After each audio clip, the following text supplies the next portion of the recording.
Alright guys, welcome to another beer review, and today we're going over to a brewery who I do not drink enough beers of.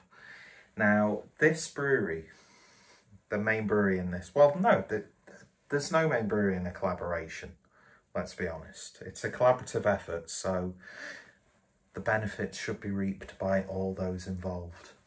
But one of the breweries in this collaboration, I've never really had a bad experience with them, and I think they're one of those breweries that are really highly regarded in terms of like a local sort of sense, and they're not really a sort of, you know, trend chasing brewery or anything like that, but they've done some absolute crackers, especially with their collaborative efforts. And I remember drinking loads of beers by this brewery when I was really getting into craft beer. The likes of these guys, Tickety Brew, Beavertown when they were interesting. So we're going over to Runaway. And this is a collaboration they've done with Cloudwater. And this is their Enter the Dragon Export Oatmeal Stout in a 330ml bottle. So, let's see what the description of this one is. Brewed in collaboration with our friends at Cloudwater Brew Co., our Export Oatmeal Stout takes inspiration from tropical stouts often associated with the Caribbean and Africa. Think rich, dark chocolate, sweet caramels, and just a hint of roasty bitterness for balance. This is brewed with hops, barley oats, water, treacle, muscovado sugar, and lager yeast. And this was bottled in December 2020. We're coming up to the end of January. In fact, we're pretty much at the 30th of January, so it's just a month old. But yeah, Runaway. They're one of those breweries who I really like the fact that they don't necessarily cater to the sort of like the local restaurants and eateries and places. But if you go to Rudy's Pizzeria in Manchester, which by the way, their pizzas are gorgeous, you're pretty much getting an extensive list of Runaway beers to complement your pizza. And they did for me one of the best sours that I've ever had in my life, and that was the yuzu sour that they brewed with Chichen Fip, which is a chip shop.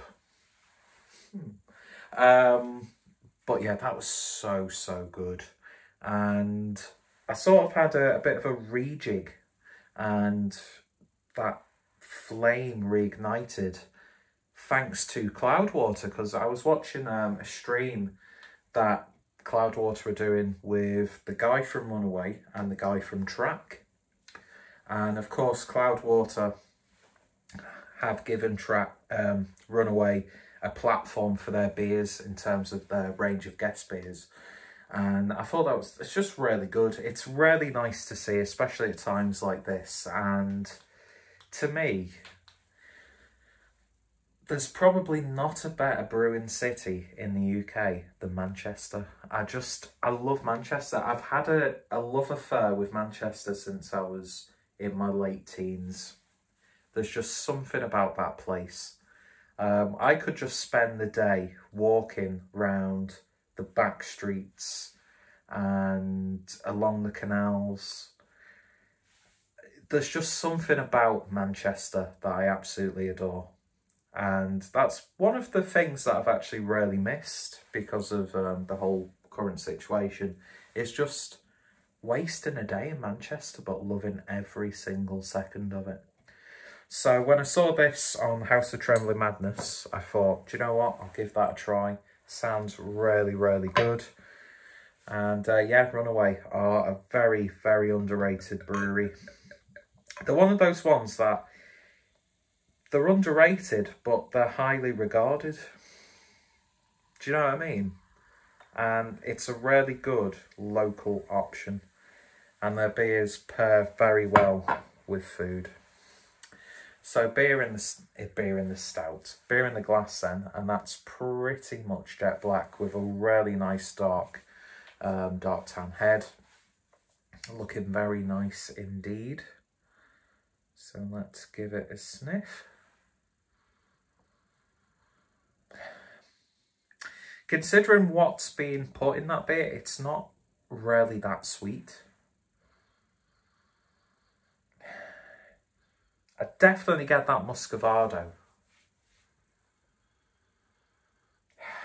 Loads of bitter chocolate. But there's like a savoury woodiness to it as well.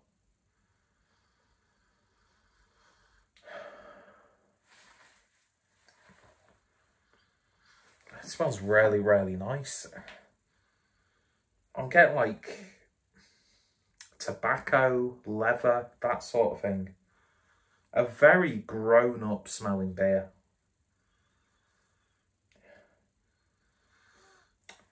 But at the same time,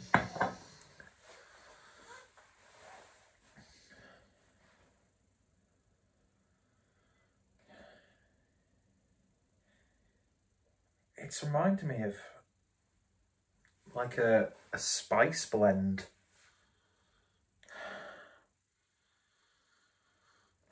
Yeah, there's like a sort of mixed spice aroma to it. Very, very intriguing. A very interesting smelling beer. I've not smelled a stout like that for a hell of a long time.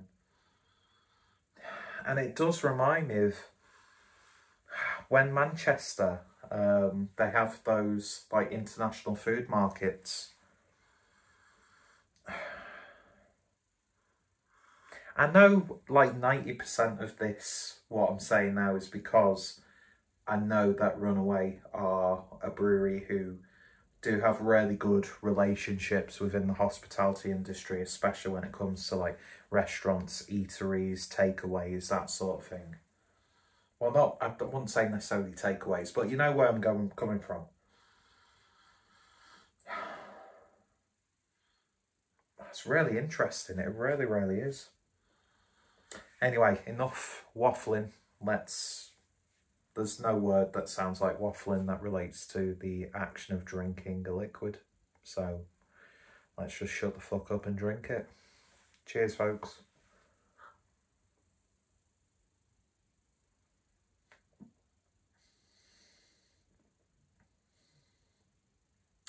Oh, that's nice. Doesn't have a big bold body. It's not gloopy. It's none of this pastry stout nonsense. But it's got a texture to it. I'm getting loads of coffee in this. You'd think that there's been coffee used in the actual creation of this beer. Loads of dark chocolate. It says caramel. Do I get caramel? A little bit, yeah. Caramel that's been in the pot for maybe a little bit. On that sort of like bounce between being a little bit too long in the pan to the point where that slight bitterness comes through. Not that I've made, you know, saucepan after saucepan full of caramel. But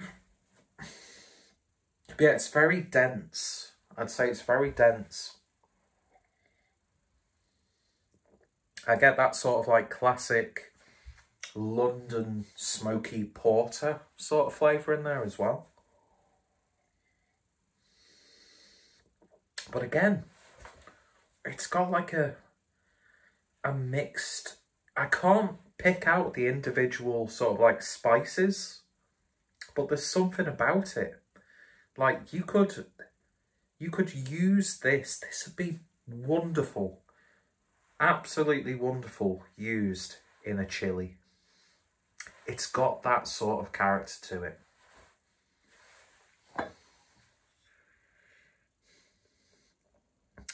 drink's nowhere near like a 7.2% beer. The only inkling that it's got a bit of a higher ABV is just because of that depth of flavour. It's not a really sweet stout. It's silly drinkable in a different way. But this is really good.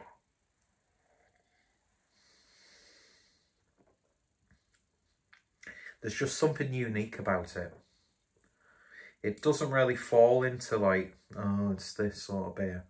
I mean, of course, because of the name, I am getting like images of the export stout from the Colonel coming into my head. But this has just got a little bit more of like a musty spiciness to it without it being spicy, if that makes any sense. I come out with a lot of bollocks when I do these beer reviews, but I know what I mean. And if you know what I mean as well, then there's probably something wrong with you as well, to be honest. But no, man, that is really nice. That is really, really good. There's some characteristics in there that I've not had in a stout. Not only for a long time, but I don't know, there's just something about it. I can't put my finger on it. It's not just another stout, if that makes sense. But I can't wrap my head around it. But in terms of a rating, this is going to get an 8.5 out of 10. And as I said, Runaway are a brewery that I need to buy more of. And I think next time I do a Cloudwater order, I'm going to pick one of each beers available from these guys. Which, by the way, I'm not sure if the Yuzu Sour is still about. But if you come across one of those bottles, just give it a try. Trust me. Just an absolutely mesmerising beer. And Runaway have got a really solid, like, old school craft core range. And the few occasions in recent years that I've gone back to those beers, it takes me back to bar hopping on my own in Manchester, just bored on like a Saturday afternoon and thinking, do you know what? I'm just going to Manchester, just have a bit of a jolly, just walk around, get lost in the architecture, go down a back alley that I've not been down before, go check out an independent shop that I've not been before, maybe get the tram over to, you know, Media City and Salford. There's just something about that area of the UK that just pulls me in. And thankfully, there's some really good breweries. And yeah, so that's lovely. I know I've overly romanticised this review, but that's just part of the Clueless Drinker experience, I suppose. And I've probably wasted way too much of your time, but I would highly, highly recommend this. And if you're making yourself a chili con carne, pick some of this up. It's absolutely gorgeous. It's got almost like a mild chipotle sort of character. I think that's what I'm getting, is like chipotle. And I know that's like very pepper based, and I said it wasn't like a peppery chili sort of flavour, but there's just something about it. I'm sure there's many people who could articulately describe this in a much better fashion than I have. But I've noticed the more I drink, the more I kind of get away with really pretentious statements and sentences. But I'm just a working class lad in the heart of Skelmersdale. And yeah, I'm lost in this town. Do you know what I mean? Anyway, yeah, go check out Runaway, go check out Cloudwater, both fantastic breweries. But definitely check out Runaway first. I'm not sure how widely distributed their beers are, but I know Cloudwater stock a good amount of their beers. So next time you're getting all your hype juice from Cloudwater or one of your, you know, tasting packs, just throw in a couple of bottles of Runaway, seriously. And maybe add a bit of Squawk in there as well. Trying to think what other Manchester breweries you see. You don't really see Beatnik Republic in there. I don't know, I'm just talking out my arse now. Check them out, fantastic little beer. And it's just got something a little bit different, which I really, really like. It's the same, but it's different. Yeah. I was trying to mimic something Martin Hannett would say, but it just ended up being a very stereotypical Mancunian accent. Anyway, thanks for watching. This is a train wreck, but the beer is fantastic, and hopefully you'll join me next time for another review. You guys take care, stay safe, and yeah, if you've tried it, let me know your thoughts, opinions. Go check out both breweries, and yeah, skedaddle. Laters.